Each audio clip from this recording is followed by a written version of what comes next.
A Blockbuster IPO China ride-hailing giant Didi going public today, priced at $14 a share, opened at $16.65, and we can pull up a chart here. Shares closed just above $14 a share at $14.20, up just around 1.5%. So you see that investor enthusiasm cooling just a bit as the day went on. We want to talk about this with Howard Yu. He's Lego Professor of Management and Innovation at IMD Business School. And Howard, I guess, what's your takeaway on today's big debut? Because I think there's a lot of hype going into this IPO, but shares only closing up 1.5%. I guess you can view it.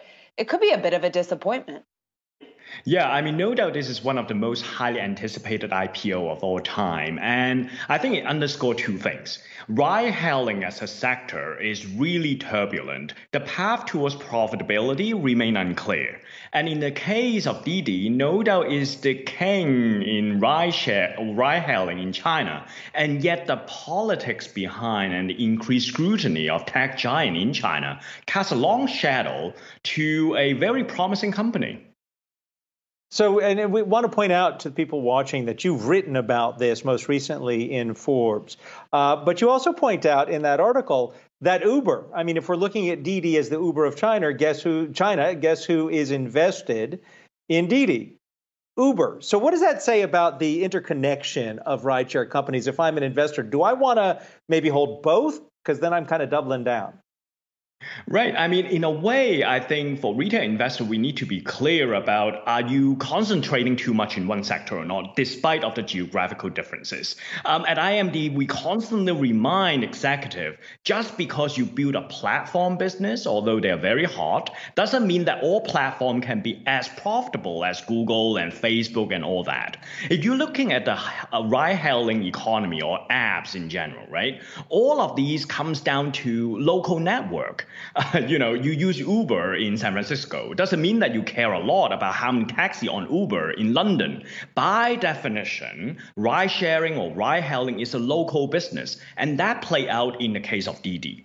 They are very big in China, but elsewhere they are not that successful. They try big in Brazil, but it's not very big in the end.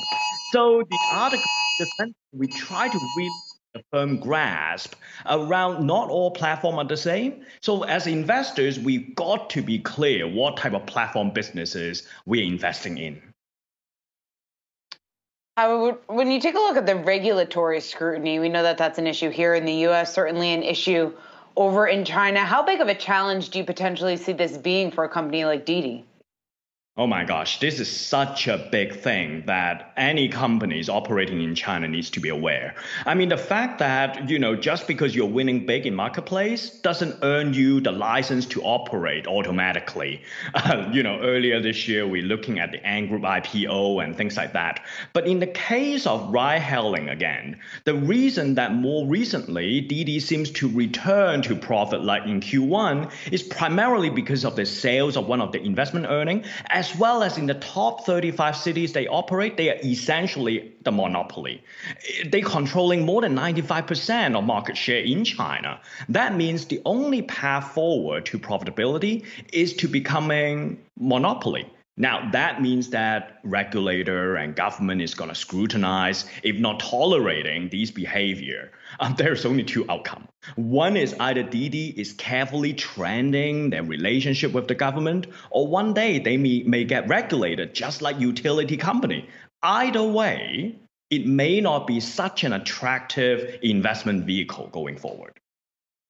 I just want to let everyone know that was a Con Edison emergency energy alert that was interrupting our discussion, telling everyone to conserve power because of the heat wave. Wanted to ask you this. Do we know about the actual ownership of the company? And I got distracted by that emergency alert. And whether the Chinese government's ties to the company, might have I don't know the appropriate adjective to describe this, but inappropriate relationship with it? Right. I mean, no big companies in China operating completely disjoint from national interest, and we know that. The key area here is to thinking about is the kind of businesses they're in would have an implication in foreign national security. And in my mind, this is slightly different than in the case of Huawei, which they are getting into 5G platform and things like that. At this moment in time, Didi is really just on ride sharing and ride hailing businesses. The only area I think going forward may have a little bit more international scrutiny, perhaps would be their autonomous driving vehicle in terms of the algorithm that they are developing. Unlike Uber, who exited completely on that research activity, Didi continued to invest. They have a team of 400 people strong, and they were partnering with Volvo in developing cars on their own. So that might be an area that going forward, maybe a foreign regulator might have a more closer scrutiny in terms of its relationship with the Chinese government. And Howard, I guess, how would you describe their strategy then on a global scale? I mean, how big of a competitor do you see Didi being in, say, 10, 15 years from now? Yeah, this is very interesting because I remember when I was traveling in Singapore, the biggest ride-hailing app is Grab, and they basically pursued a very, very different strategy. Grab is trying to become a super app. They have online food delivery like Uber Eats, but they also have fintech innovation and all of that. In essence, they try to move away from ride-hailing because it's hard to make profit and expand to other sector, which is more profitable. Not for Didi. For Didi, 95% of the revenue concentrate in mobility. And that's normal because in China, if you're talking about fintech, you cannot win against Alibaba. If you're going for food delivery, you cannot win against Meituan. So in such a competitive landscape, Didi have no choice but to focus at their core business. So going forward, what does it mean? It probably need to go for international expansion in ride-hailing with the sort of autonomous vehicle algo to drive the cost down. But they would, I predict, continue to focus on mobility because of the market situation and the dynamic they were operating in China.